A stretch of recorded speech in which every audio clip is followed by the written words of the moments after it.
Welcome to another episode of Buzz.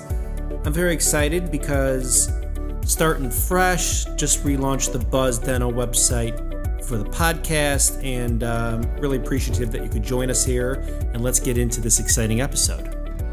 So a recurring theme that I hear a lot on strategy calls with clients and other podcasts, whether it's dental space or other verticals for marketing, is influencer marketing. And for some practices, it could be micro influencers in the community. It's important, it's great, but I don't want you to overlook your advocates, right? And so this episode is all about building advocacy one dental patient at a time, because you already have a bunch of advocates for the office.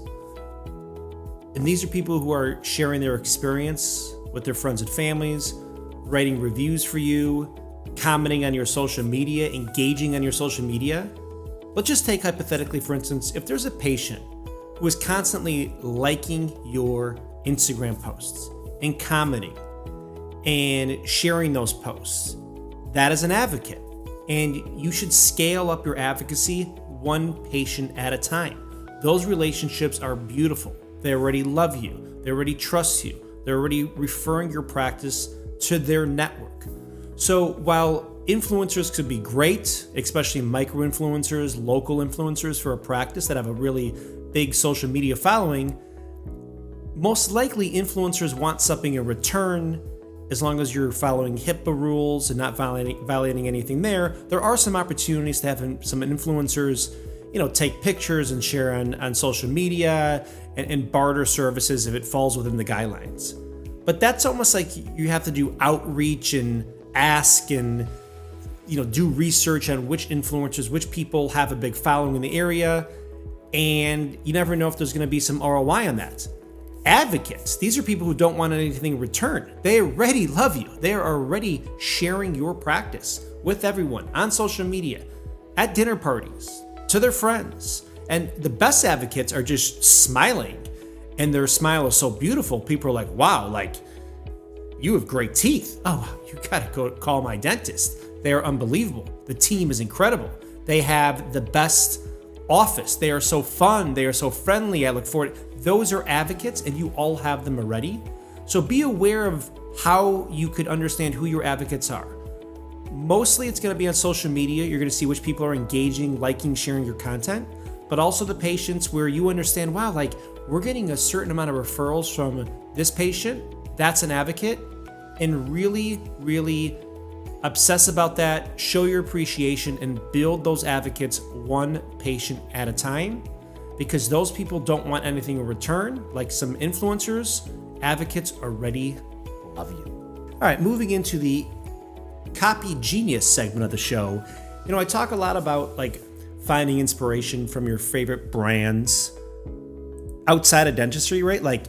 If you follow certain companies on Instagram, or you find you love going to a certain store for the retail experience, or you like the videos of a celebrity, I always try to encourage you to find inspiration, right? I'm always looking at some of my favorite brands for inspiration, ideas of how to do better content, how to be more creative.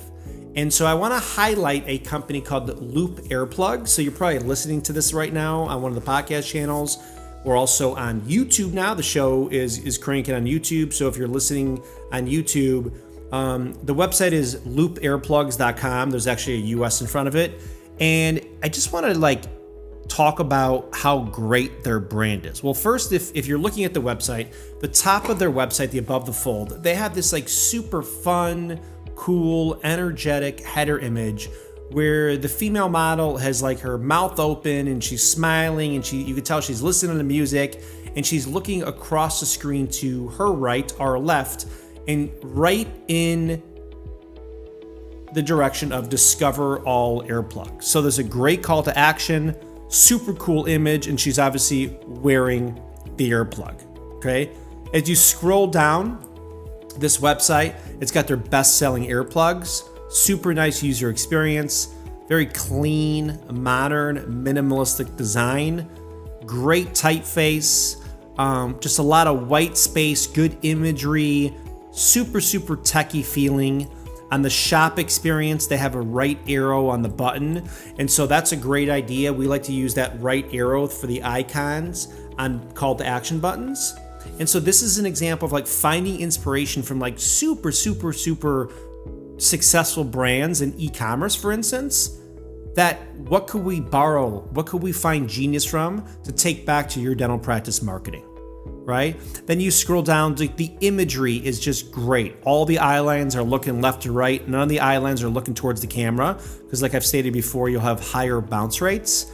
And then you have a beautiful, beautiful video lower on the homepage, and the play button is directly over her ear and the ear plug. So like super, super dialed in. And just like very clean navigation on the bottom of the website. Super great. Obviously, copyright 2024. That's one thing I want to mention also. Make sure that you update everything in the new calendar year. So obviously the copyright year on the bottom of your website, 2024. Okay. If you maybe have older blog posts that are like, 10 things to smile about in 2023, update those to 2024. So sometimes it's not always about like creating fresh new content. You could go back and update things that you've done before. But really, if you like scroll through this website and look at their navigation, it is tremendous. Great color palette, a lot of brand continuity, and very techie feeling. They also have a nice chat functionality on their website where you could like engage with a bot and then a human picks up. One thing I want to mention about this, one of the trends in marketing right now, if you look at all the trends in marketing, AI is where it's at, obviously. So much potential.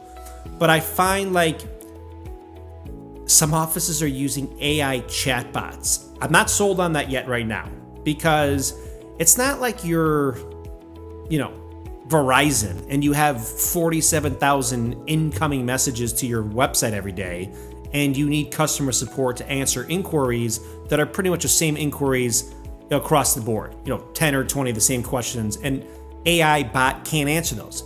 For like a single location, high-end cosmetic dental practice, you would not want an AI chatbot answering those. Now, I want to have you leverage AI in all these other ways, obviously. But the AI chatbot, nah. I like a chatbot, but preferably like a human-operated chatbot. There's a bunch of great providers out there for that. We love Smith AI, like we use Smith AI. They're great at live chat, also call answering. But like, I'm not really sold on the AI chatbot. You want a high-touch, personal, interactive experience with people that land on your website and are considering booking an appointment. I don't think that's going to happen with the AI chatbot. Could be wrong. Maybe I'll switch my mind on that down the road. Now, I'd rather have you have no chat than an AI chatbot and use like a regular contact form or have the person call the office. That would be my take. But this is the highlight I wanted to talk about for the branding and marketing inspiration. Loop Earplugs, super cool logo, great imagery, very clean, modern, minimalistic website. And I want to encourage you again to find inspiration for your dental practice marketing from your favorite brands, right? Is it a cafe in your city? Is it a celebrity on Instagram?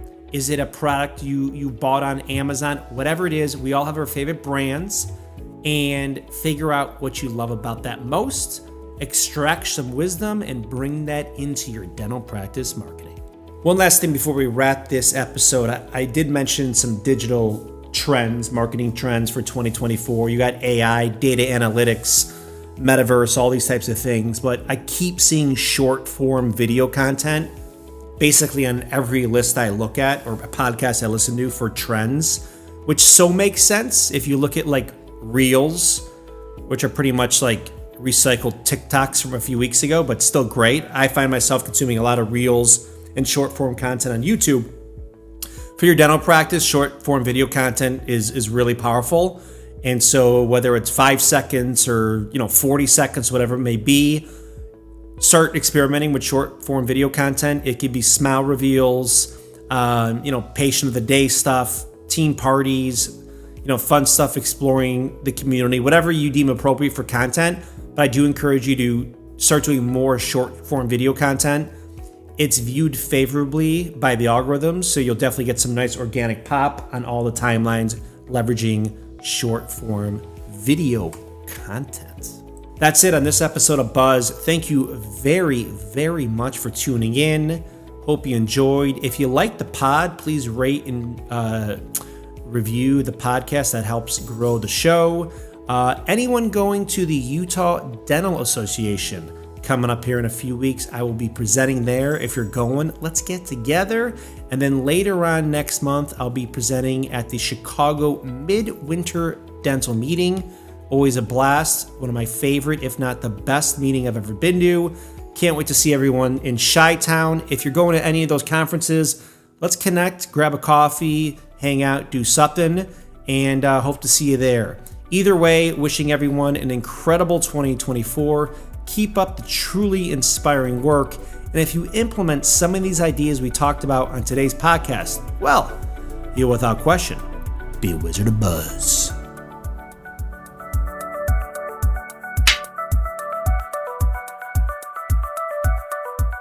Create stunning commercials in minutes. With Waymark high-performance video templates, now anyone can make premium videos fast. To start your first month for free, please visit waymark.com/dental.